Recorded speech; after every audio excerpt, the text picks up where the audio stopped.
أعوذ بالله من الشيطان الرجيم. قال الله سبحانه وتعالى وإن يمسسك الله بضر فلا كاشف له إلا هو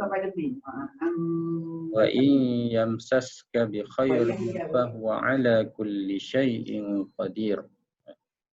Ayat yang ke-17 surah Al-An'am, di mana Allah Ta'ala berfirman wa in yamsaskallah, dan sekiranya dia Allah Subhanahu wa Ta'ala mengenakan ataupun menimpakan ke atas engkau, yaitu Nabi Muhammad sallallahu alaihi wasallam, bidurrin, kemudaratan, kesusahan, kesakitan, fala kashifa, dan tidak ada sama sekali yang menghapuskan, yang menghilangkan kemudaratan tersebut, illahu, melainkan dia, yaitu Allah Subhanahu wa Ta'ala. Wa im yamsaskallahu bi khairin, dan sekiranya dia Allah Subhanahu wa Ta'ala menimpakan ataupun mengenakan ke atas engkau wahai Muhammad bi khairin, dengan kebaikan, fahuwa ala kulli syai'in qadir, maka dia, yaitu Allah Subhanahu wa Ta'ala, berkuasa atas setiap sesuatu. Fahuwa qadirun ala kulli syai', fahuwa ala kulli syai'in qadir, maka ke atas setiap sesuatu dia Allah Subhanahu wa Ta'ala berkuasa. Jadi itu adalah sedikit terjemahan harfiah bagi ayat 17 surah Al-An'am. Dan ayat ini adalah satu ayat yang boleh dikatakan sangat penting di dalam ilmu akidah. Di dalam ilmu akidah, ayat ini adalah merupakan satu asas yang penting, yang hebat, yang mesti dipegangi ataupun dipercayai oleh setiap Muslim yang mengucap kalimah syahadah. Apa dia punya orang panggil akidah yang ada dalam ayat ini?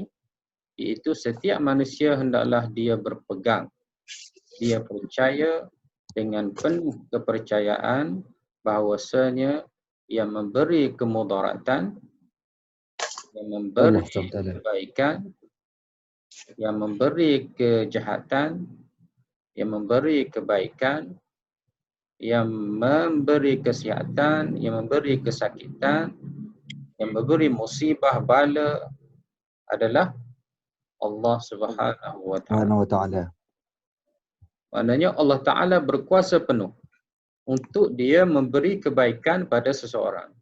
Allah Ta'ala berkuasa untuk dia memberi musibah kepada seseorang. Maknanya Allah yang maha berkuasa.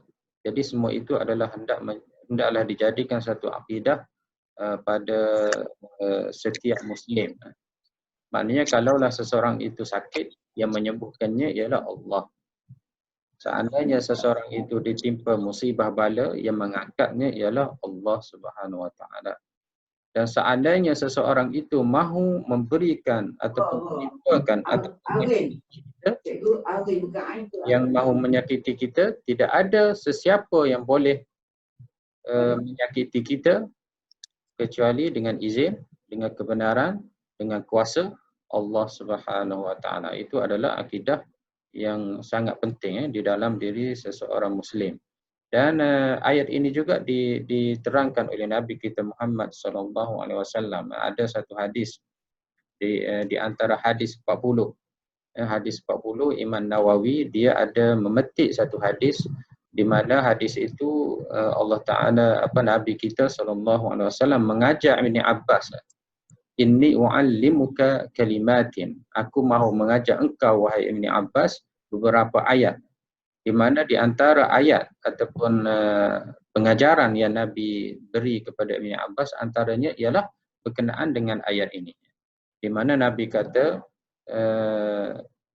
wa'lam, ketahuilah engkau wahai Ibni Abbas, annal ummata, seandainya umat law ijtama'at ala an yanfa'uka lam yanfa'uka illa ma kataballahu laka illa bi syai'in qad kataballahu laka. Seandainya satu umat berkumpul untuk memberikan kebaikan kepada engkau wahai Ibn Abbas, mereka tidak akan dapat memberi kebaikan melainkan izin. Ni Ustaz, nak tanya sikit Ustaz. Ya. Yang hadis 40 tadi yang Ya, sila Haji. Haji buka suara Haji, saya tertekan mute tadi. okey. Yang Ustaz kata hadis 40 tu yang berkenaan akidah ni. Hadis yang keberapa ya Ustaz? Ya, Dalam hadis 40. Saya pun lupa Haji, tapi hadis Ibn Abbas. Tak apalah. Saya nak refer buku hadis tu. Ya. Ya, ada ayat dia, mula-mula ayat dia sebut ya ghulam. Ya ghulam. Ya. Inni u'allimuka kalimatin. Wahai budak, iaitu Ibn Abbas. Wahai budak ya. Abbas masih lagi kecil. Masih lagi remaja. Aku mahu mengajak engkau beberapa perkataan. Di antaranya Nabi kata wa'lam annal ummata law ijtama'at ala an yanfa'uka bi syai'in lam yanfa'uka illa bi syai'in qad katabahu Allahu laka. Ya. Okey. Terima kasih Ustaz. Ya. Ini seandainya umat berkumpul untuk memberikan kebaikan kepada engkau, mereka tidak dapat memberi kebaikan kecuali apa yang telah pun ditulis, ditetapkan oleh Allah Ta'ala ke atas kepada engkau. Wa in istama'u ala an yadurruka, dan seandainya mereka berkumpul untuk memberi kemudaratan kepada engkau, lam yadurruka bi syai'in illa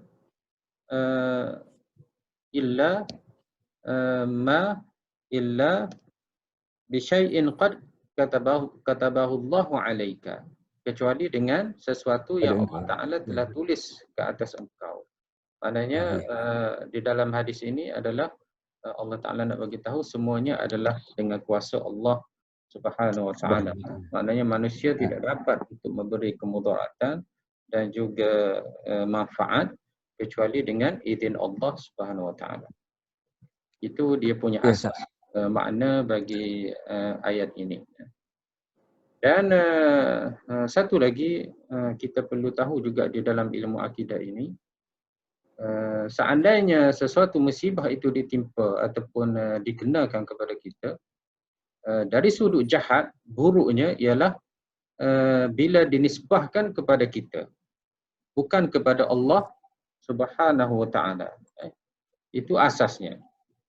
Maknanya seorang manusia Allah Ta'ala takdirkan ke atasnya ditimpa sakit, ditimpa musibah, apa-apa saja musibah, ditimpa kesedihan dan apa-apa saja musibah, maka semua itu dilihat jahat, dilihat tidak baik apabila dinisbahkan kepada manusia, kepada kita. Tetapi sebenarnya apa yang dikenakan ataupun apa yang ditimpa kepada kita itu adalah hakikatnya adalah baik. Hakikatnya adalah ada hikmah, ada kebaikan yang kita tidak nampak, yang kita tidak tahu, yang kita tidak sedar. Tapi sebenarnya dia adalah ada hikmah. Maknanya di sini kejahatan itu, setiap apa yang ditimpa daripada musibah kepada kita itu, kita lihat kejahatan apabila disandarkan kepada diri kita.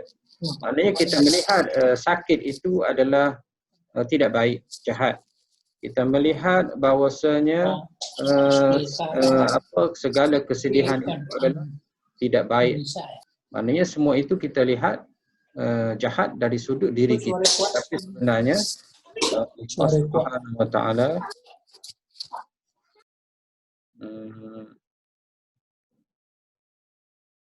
Allah Subhanahu wa taala ada hikmah yang ditetapkan, yang diturunkan kepada kita.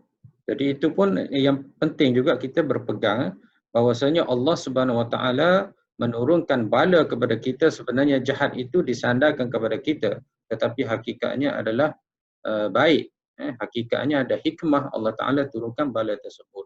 Jadi kalau kita baca-baca apa yang diceritakan, dibicarakan oleh ulama kita, bahwasanya antara hikmah diturunkan bala itu adalah supaya kita bertaubat. Supaya kita bertaubat. Kan di dalam surah As-Sajdah kita selalu dengar dan kita baca setiap kali Jumaat, ada masjid yang sentiasa baca sujud sejadah. Allah Taala sebut walanudhiqannahum minal adzabil adna dunal adzabil akbar la'allahum yarji'un.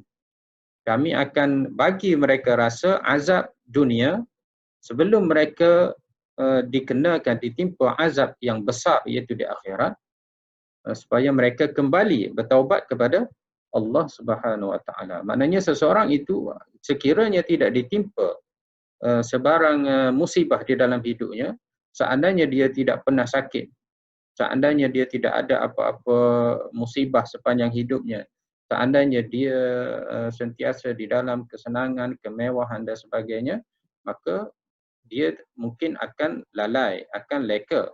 Tetapi apabila ditimpa dengan keburukan, ditimpa dengan sakit dan sebagainya, semoga mereka itu bertaubat kepada Allah Subhanahu wa taala. Jika tidak bertaubat, mereka akan ingat kembali kepada Allah Subhanahu wa taala. Itu yang berlaku dalam hidup kita. Seharian kita, bila kita sakit, kita akan ingat kepada Allah. Jadi Allah Taala akan timpakan, akan kenakan, akan rasakan keburukan kepada manusia ataupun azab di dunia ini kepada manusia, supaya mereka itu bertaubat. Itu adalah salah satu hikmah Allah Ta'ala timpakan kepada kita musibah. Yang kedua, Allah Ta'ala nak bagi pahala. Orang yang ditimpa bala yang banyak ini sebenarnya mereka memang Allah Ta'ala bagi pahala kepada mereka tanpa mereka sangka. Kita rasa tak tahu, kita melihat orang yang sakit itu, kita rasa mereka ini kesian kepada mereka, maknanya mereka ini tidak ada malang dan sebagainya. Tetapi sebenarnya mereka ini adalah orang-orang yang dipilih oleh Allah Subhanahu Wa Taala, di mana Allah Taala nak beri pahala kesabaran mereka. Innama yuwaffas sabirun ajruhum bighairi hisab. Allah Taala sebut sesungguhnya hanya sahaja orang-orang yang sabar ini akan diberi ganjaran pahala tanpa terkira. Jadi orang yang salat dapat pahala salat. Orang yang puasa dapat pahala puasa. Orang yang bersabar untuk melakukan ketaatan dapat pahala. Orang yang bersabar untuk menjauhi perkara haram dapat pahala. Tetapi orang yang sabar dalam menghadapi musibah atau penyakit daripada Allah SWT, dia juga dapat pahala yang kadang-kadang tidak dirasai. Jadi musibah yang ditimpa pada seseorang itu adalah untuk memberi pahala kepada mereka, dan pahala itu adalah tanpa terkira banyak. Jadi kalau sakit itu sakitnya besar, sakitnya kritikal, sakitnya adalah kuat, maka dengan kesabaran dia menghadapi penyakit itu, maka dia dapat pahala. Jadi seseorang itu tanpa disangka dengan musibah yang Allah Ta'ala turunkan kepadanya, dia akan pertama akan bertaubat, yang kedua dia akan sabar, dan dengan taubat segala dosanya diampunkan. Dengan sabar diberi pahala kepadanya. Dan cuba bayang, seandainya dosa dihapuskan, pahala diberi, seseorang itu akan dapat apa? Sudah pasti dia akan dapat keridaan Allah, dan juga dia akan dapat syurga Allah Subhanahu Wa Taala. Itu yang kita tak nampak. Jadi kita yang sihat ini jangan sombong sangat. Mungkin kita rasa aku sihat, tengok aku ini hebat, tak pernah sakit pun. Sememangnya sihat itu kadang-kadang memberi dosa pada kita. Kita rasa kita selesa, kita makan pun membazir, teringat pada orang susah, kita takbur, bangga diri, kita rasa kita ini hebat dan sebagainya. Tetapi sebenarnya orang yang sakit itu boleh jadi lebih hebat, lebih beruntung daripada kita yang sihat ini. Bukanlah bermakna kita nak sakit. Jadi kalau kita diberi kesihatan, alhamdulillah. Cuma bagi yang sihat hendaklah bersyukur. Bagi yang ditimpa musibah hendaklah bersabar. Jadi setiap apa yang ditakdirkan, ditentukan oleh Allah kepada kita ini ada hikmahnya. Itu adalah sedikit tafsiran ringkas ayat yang kita nak pelajari pada hari ini, iaitu ayat 17 surah Al-An'am. Jadi kita mula dengan i'rab Quran ayat 17. Boleh tengok kat skrin ya, saya ada share kat skrin ini kitab. Wa isti'nafiyah. Wa isti'nafiyah juga kita boleh panggil ibtidaiyah. Iaitu wa yang ada selepasnya ayat, dan ayat itu adalah ayat baru ataupun ayat yang tidak ada kaitan i'rabnya dengan ayat sebelumnya. Mungkin ada juga kaitan makna sedikit, tetapi pada asasnya dia adalah ayat baru. Jadi di dalam ayat 17 ini dari sudut makna dia ada kaitan juga. Kerana sekarang ini Allah Ta'ala mahu cerita, Allah Ta'ala masih lagi dalam tajuk dakwah kepada kafir Quraisy. Kafir Quraisy ini mereka berpegang bahawasanya makhluk boleh memberi manfaat, boleh memberi mudarat kepada mereka. Bahkan kafir Quraisy ini mereka berpegang bahawasanya berhala mereka itu adalah berkuasa. Mereka menyembah berhala, dan juga mereka berpegang kadang-kadang dengan tilikan. Mereka berpegang bahawasanya seandainya contohnya panah, mereka tulis di atas panah seseandainya nak buat sesuatu perkara, bila mereka tulis atas panah, seandainya panah itu dia tulis beberapa perkataan, dia letak di panah, seandainya yang dia cabut panah itu tulis boleh buat, maka kamu buat. Kalaulah tak boleh buat, kamu jangan buat. Jadi orang panggil ada sedikit budaya-budaya, ada adat orang kafir musyrik ini. Mereka percaya bahawasanya ada makhluk boleh memberi manfaat dan boleh memberi mudarat kepada mereka. Jadi ayat ini sebenarnya untuk melawan ataupun menyanggah pegangan mereka bahawasanya yang memberi manfaat, yang memberi mudarat ialah Allah Subhanahu Wa Taala. Dan mereka juga orang kafir Quraisy ini mereka mengancam, mereka mahu membunuh Nabi, mereka mahu menyakiti Nabi, mereka mahu memberi kemudaratan kepada Nabi. Dan ayat ini juga adalah membantah bahawasanya jika orang kafir Quraisy itu mahu membunuh Nabi, mereka tidak dapat membunuh kecuali dengan izin Allah Subhanahu Wa Taala. Maknanya dari sudut makna-makna tersebut, ayat ini masih lagi ada kaitan dengan ayat sebelumnya. Jadi wa isti'nafiyah ibtidaiyah ini lebih kepada ibtidaiyah permulaan ayat dari sudut i'rab. Maknanya wa ini bukan huruf ataf. Jadi i'rab dia tidak ada kaitan dengan ayat sebelumnya. Dan wa in yamsaskallah, in ini adalah syartiyah jazimah. Syartiyah maknanya huruf syarat. Huruf syarat saya telah terangkan minggu lepas. Bagi sesiapa yang bagi tahu tentang syarat ini boleh lihat balik video pada minggu lepas. Tapi secara ringkasnya syarat ini apabila perbuatan itu dilakukan, maka akan berhasillah akibat ataupun hasilnya. Seandainya syarat tidak dipenuhi, maka tidak tercapailah, tidak berhasillah apa akibatnya. Lebih kurangnya begitu syartiyah. Dan jazimah, jazimah maksudnya barisnya mati. Seandainya fi'il mudhari.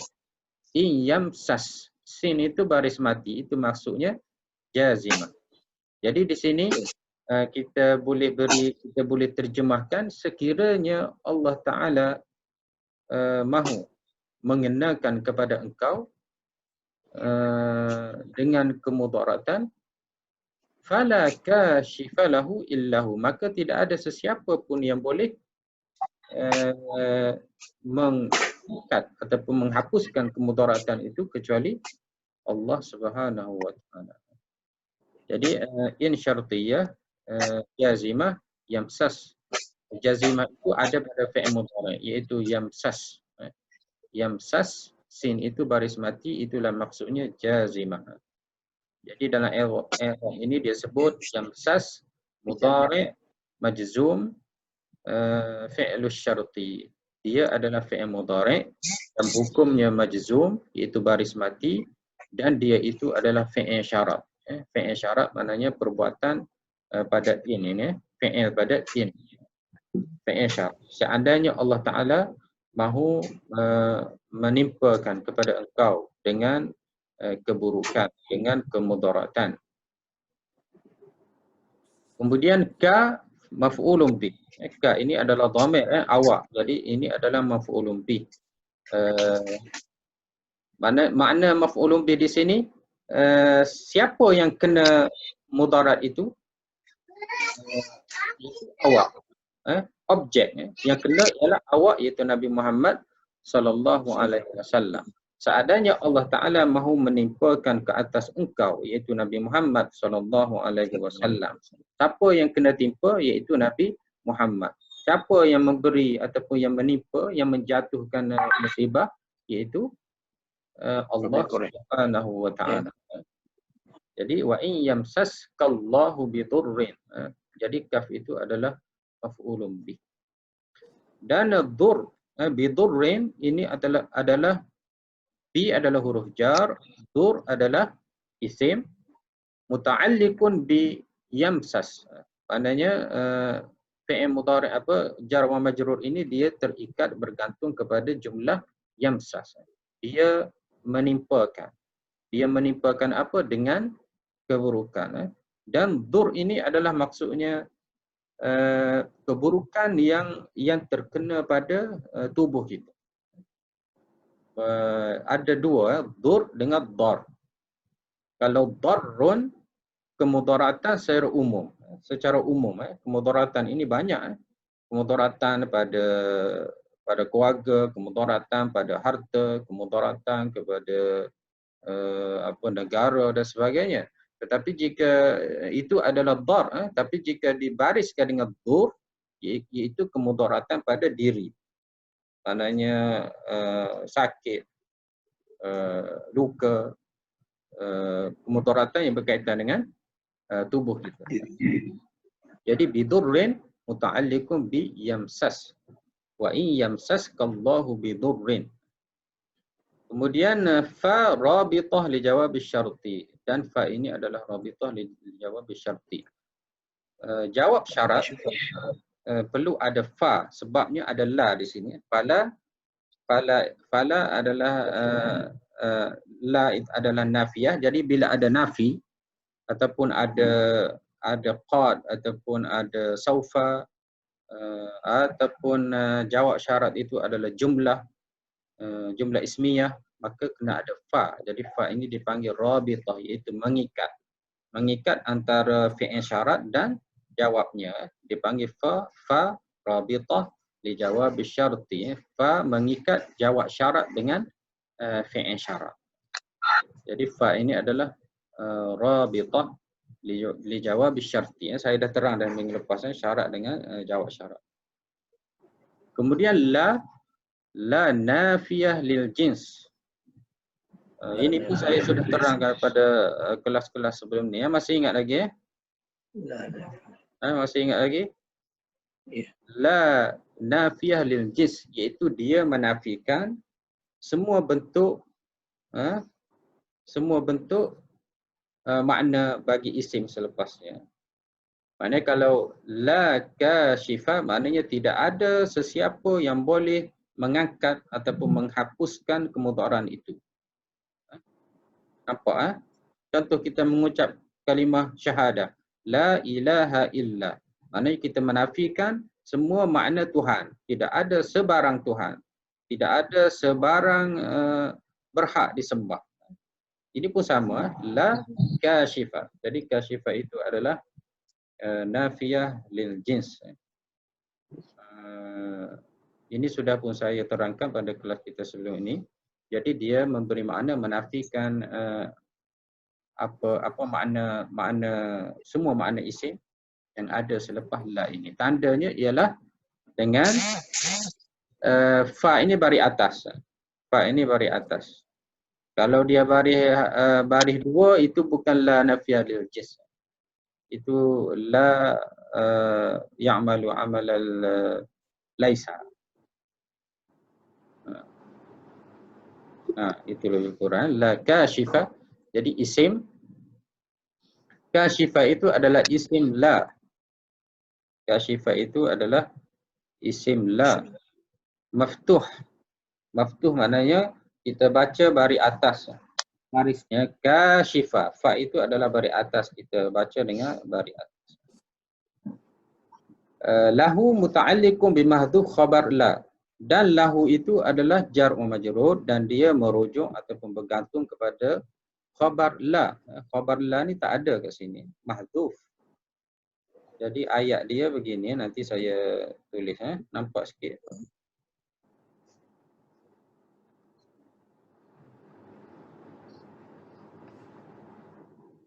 Okey. Apa ayatnya? Fala kashifa. Fala kashifa. Fala kashifa illahu. Fala kashifa illahu. Betul kan ayat dia kan? Fala kashifa lahu. Fala kashifa lahu. Kashifa lahu. Fala kashifa lahu illahu. Jadi la nafiyah lil jins ini dia perlu ada khabar. Dia perlu ada khabar sebabnya asal dia adalah mubtada khabar. La kashifa asal dia macam ni, kashifun, yang menghapuskan, yang menghentikan, yang menghilangkan kemudaratan itu. Jadi kita boleh takdirkan maujudun, ada. Tapi ada ini tidak disebut, tidak dinyatakan. Mahzuf, i'rab dalam sebut dia kata mahzuf. Jadi kalau ikutnya kat sini ada maujudun. Maujudun, illa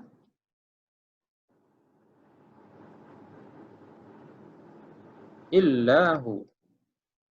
La kashifa maujudun illahu. Tidak ada yang dapat ataupun yang menghapuskan illa kecuali dia, Allah Subhanahu wa taala.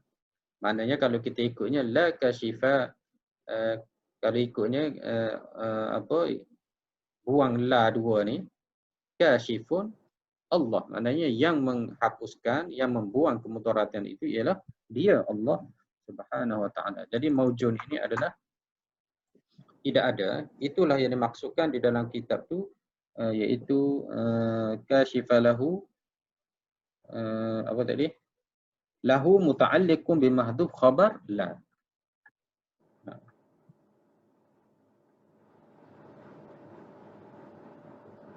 Okey, lahu kat sini kan. Lahu ini dia bergantung dengan maujudun. Maujudun. La kashifa maujudun lahu illa. Itulah yang dimaksudkan dalam syarah tadi, dalam i'rab tadi. Jadi lahu muta'alliqun bimahdhuf khabar la illa lil hasri.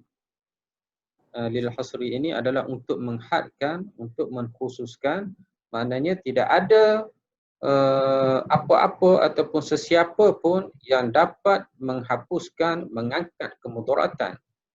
Seandainya Allah Ta'ala mengenakan kepada Nabi Muhammad SAW, hanya Allah Subhanahu Wa Ta'ala.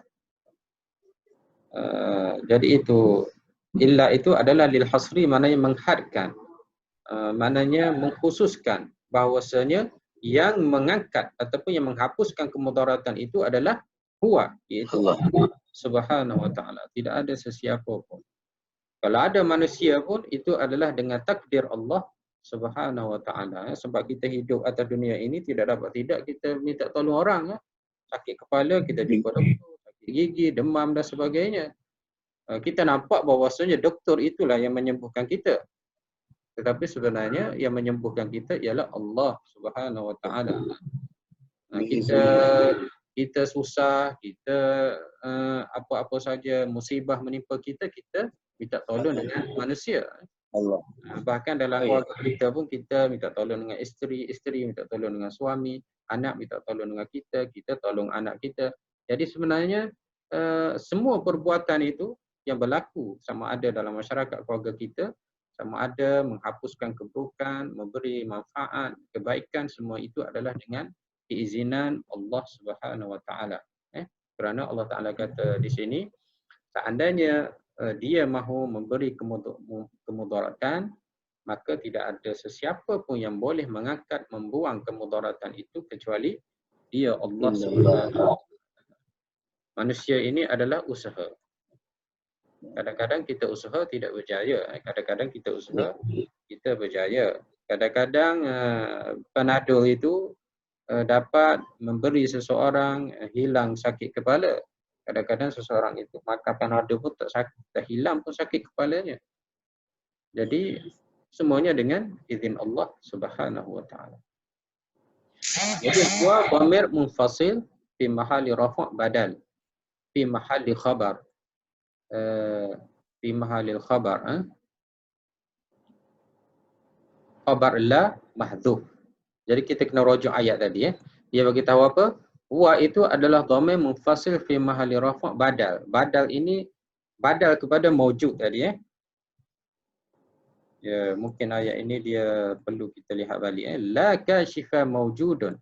Jadi maujud dengan huwa ini adalah orang yang sama. Maknanya yang menghapuskan itu ada. Yang ada itu siapa? Allah. Nampak dia kata badal. Jadi huwa itu adalah dhamir munfasil badal kepada khabar mahzuf, khabar yang tak ada, kepada la. Jadi maujudun itu ada orang yang yang membuang kemudaratan, yang menghapuskan kemudaratan itu ada. Siapa yang ada itu? Yang ada itu ialah huwa. Yang ada itu adalah Allah Subhanahu Wa Taala. Itulah yang sebenarnya. Maknanya yang sebenarnya ada yang dapat memberi kemudaratan kepada apa yang menimpa kamu, dan dia adalah huwa, iaitu Allah Subhanahu Wa Taala. Jadi huwa itu disebut sebagai badal. Badal boleh ganti tempat maujud. Boleh ganti tempat maujud. Maknanya huwa dengan maujud ini sama. Maujud itu Allah, huwa Allah. Jadi yang ada menghapuskan, menghilangkan kemudaratan itu adalah Allah, dan dia adalah huwa. Huwa itu adalah Allah Subhanahu Wa Taala. Oh, muta boleh muta sikit. InsyaAllah Ustaz. Ya, InsyaAllah jelas. Jadi huwa adalah badal kepada khabar la. Khabar la yang tidak disebut di dalam Al-Quran ini. Tetapi dia ada sebenarnya. Setelah saya terangkan sebelum ini, maknanya khabar kepada la ialah maujudun. Jadi la ini dia perlu kepada isim dia ialah kashifa, dan khabarnya ialah maujudun. Maujudun ini tidak disebut di dalam Al-Quran. Al-Quran hanya menyebut fala kashifa lahu illahu. Tidak ada yang menghilangkan kemudaratan baginya melainkan dia, iaitu Allah Subhanahu Wa Taala. Jadi maujudun ini kedudukannya ialah marfu', kedudukannya hukumnya dari sudut i'rabnya ialah marfu', tandanya ialah baris hadapan. Oleh kerana itu huwa juga fi mahalli rafa'. Maknanya huwa ini di dalam kedudukan rafa' juga. Kenapa? Kerana dia badal kepada maujudun. Badal maknanya huwa ini yang sama dengan maujud. Maujud ini sama dengan huwa. Maknanya yang menghapuskan ataupun yang menghilangkan kemudaratan itu adalah dia. Dia itu adalah Allah. Yang menghapuskan kemudaratan itu ada. Yang ada itu adalah Allah. Maknanya ada di sini, dan juga ganti nama huwa di sini adalah merujuk ataupun kembali kepada Allah Subhanahu wa taala. Kenapa? Kerana Allah sahaja yang mampu, yang berkuasa untuk menghapuskan, menghilangkan segala musibah yang telah diturunkan, yang telah dikenakan kepada manusia. La kashifa lahu illa hu, maknanya la kashifa mawjudun lahu illa hu, iaitu Allah Subhanahu wa taala. Dan seterusnya muallif pengarang kitab ini sebut wa atifah, adalah huruf ataf, maknanya bila huruf ataf, hukum ayat selepas ini adalah ma'tuf kepada ayat sebelumnya. Maknanya Allah Ta'ala nak bagi dua benda. Allah Ta'ala nak beritahu dua perkara di sini. Pertama, Allah Ta'ala nak beritahu sekiranya Allah Ta'ala nak beritahu dalam ayat, Allah Ta'ala sebut wa in yamsaskallahu bidurrin. Itu yang pertama, Allah Ta'ala nak beritahu sekiranya dia mahu menurunkan ataupun mengenakan kemudaratan ke atas engkau, wahai Muhammad sallallahu alaihi wasallam, maka tidak ada siapa pun yang boleh mengangkat kemudaratan itu, yang boleh menghalang ataupun membuang kemudaratan itu kecuali Allah Subhanahu wa taala. Itu yang pertama.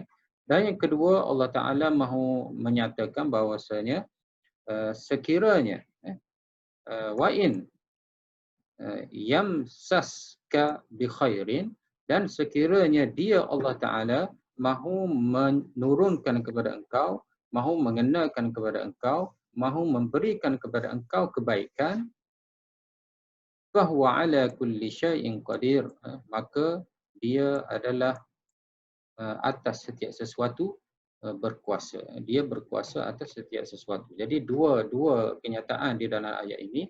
Pertama, Allah Ta'ala nak bagi tahu bahawasanya seandainya Allah Ta'ala mahu beri kemudaratan ataupun turunkan musibah kepada Nabi SAW, maka tidak lain dan tidak bukan Allah Ta'ala jugalah yang mampu ataupun yang berkuasa untuk menghilangkannya. Ini adalah untuk memberi kelapangan ataupun ketenangan kepada Nabi SAW.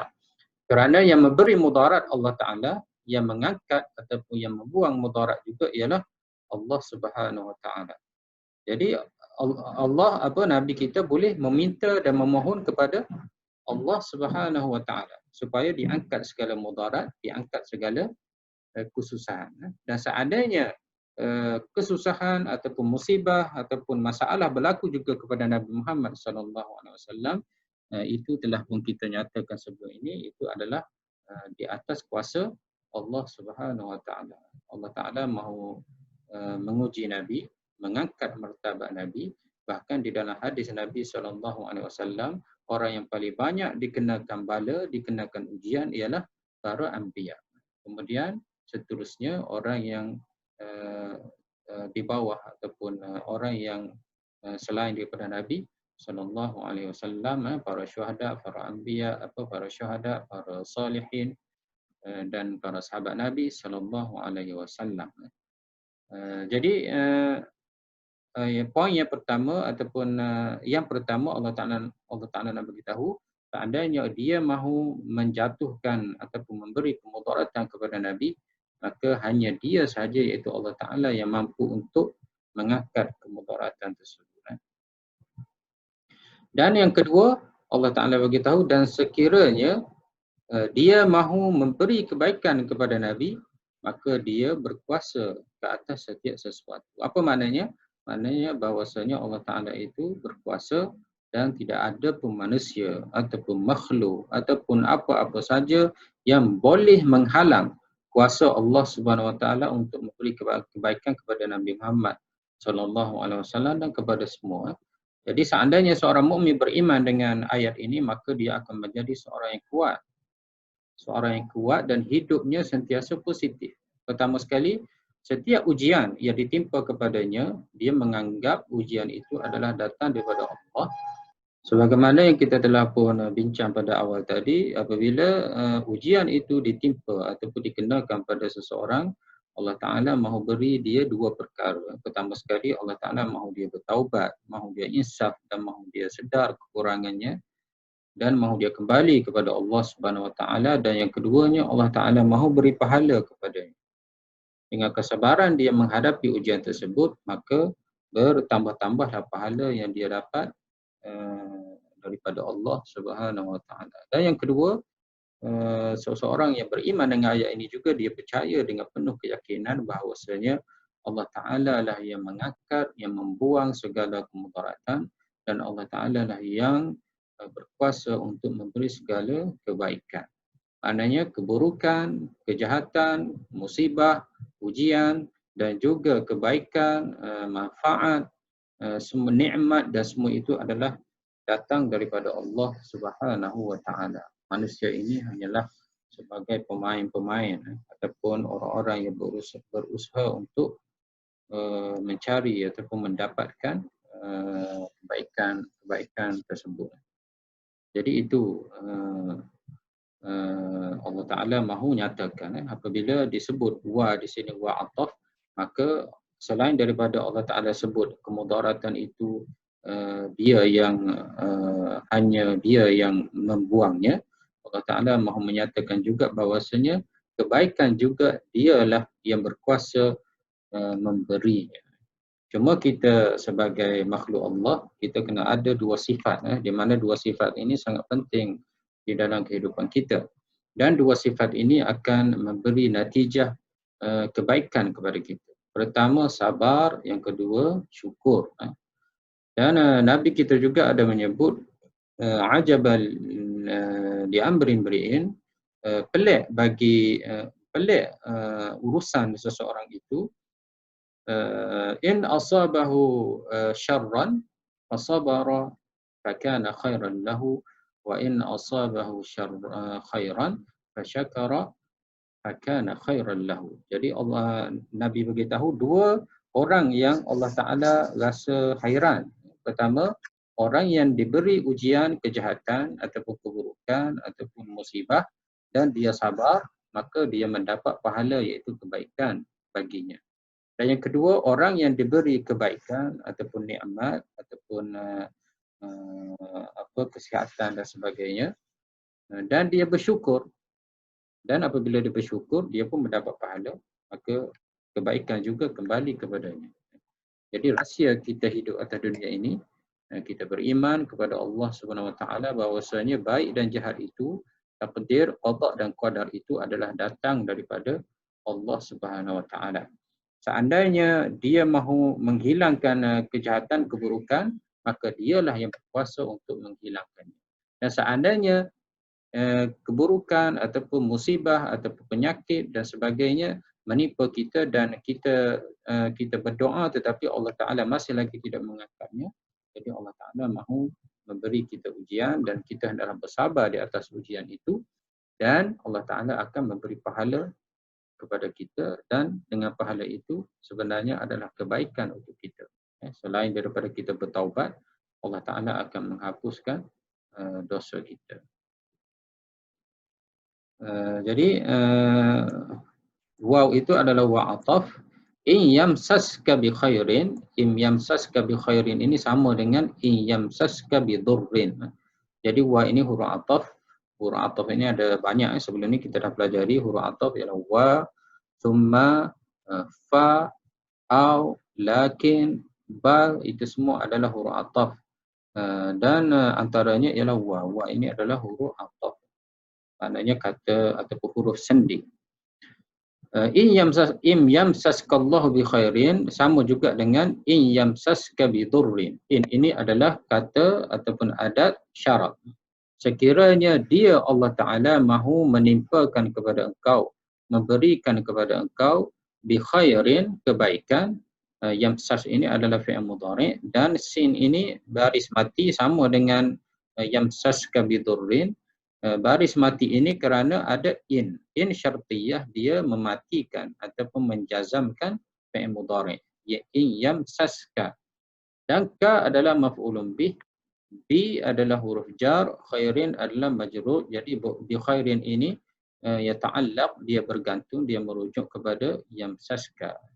Dia merujuk kepada mengenakan ataupun memberi kepada engkau. Beri apa? Beri kebaikan. Jadi jawab majrur ini dia tak boleh tanpa ada tempat dia bergantung. Dia adalah ada merujuk kepada yamsaska. Kemudian fa rabithah li jawab syarti. Jadi kita dah pelajari sebelum ini, fa ini adalah pengikat fi'il dengan fi'il syarat dengan jawabnya, jawab syarat.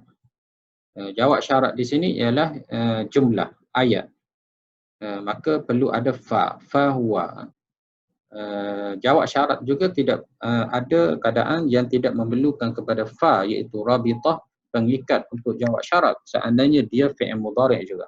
Tapi apabila dia jumlah ataupun ada la tadi pada fala kashifah tadi, maka perlu kepada fa, dan fa itu dinamakan fa li jawab syarti. Jadi fa huwa adalah dhamir munfasil, dhamir yang tidak bersambung, dan dia adalah mubtada. Mubtada ni maknanya perkataan yang pertama ada di dalam ayat isim. Ayat yang bermula dengan isim. Ayat yang bermula dengan kata nama. Jadi huwa adalah mubtada. Jadi setiap jumlah dia ada mubtada dan khabar. Jadi huwa itu adalah mubtada. Jadi ayatnya macam ni, huwa huwa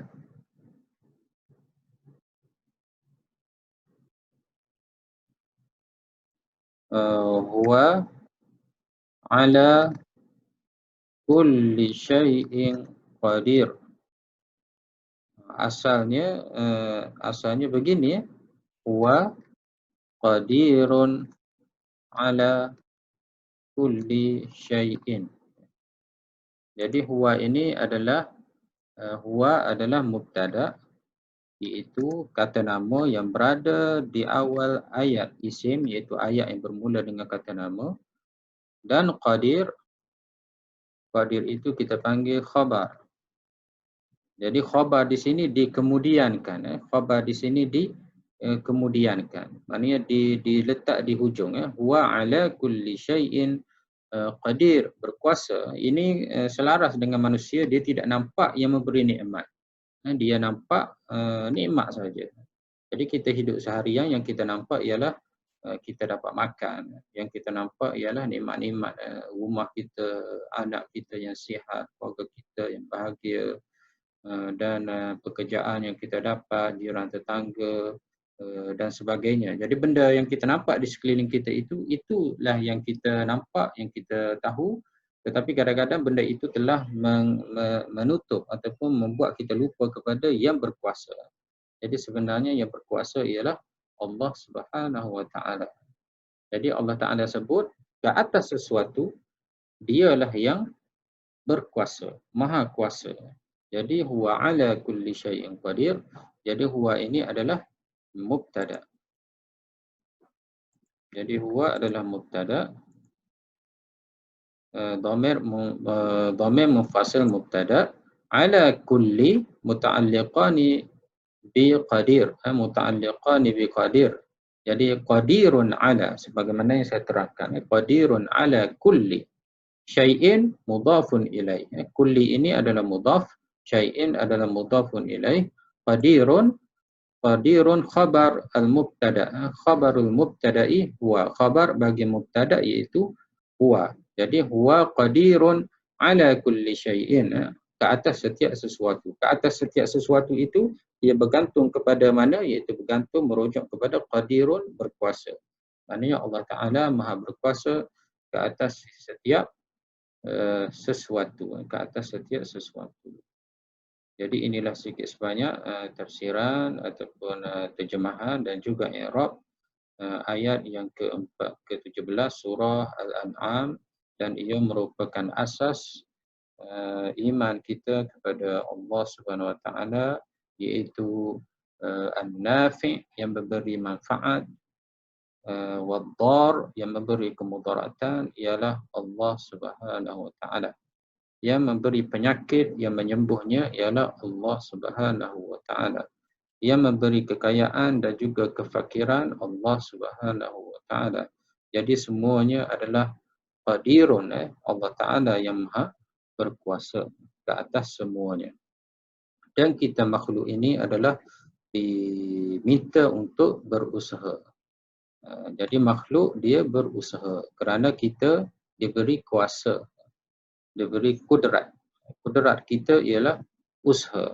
Allah Ta'ala berikan kita akal, kemudian dia berikan kita syariat, di mana syariat ini sumbernya ialah Quran dan Sunnah.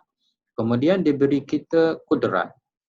Jadi dengan akal kita yang waras dan dengan panduan Al-Quran dan As-Sunnah iaitu syariat, maka kita hendaklah berusaha untuk mencari kebaikan, untuk menghindari kemudaratan, dan usaha itulah sebenarnya yang diminta oleh Allah Subhanahu wa taala.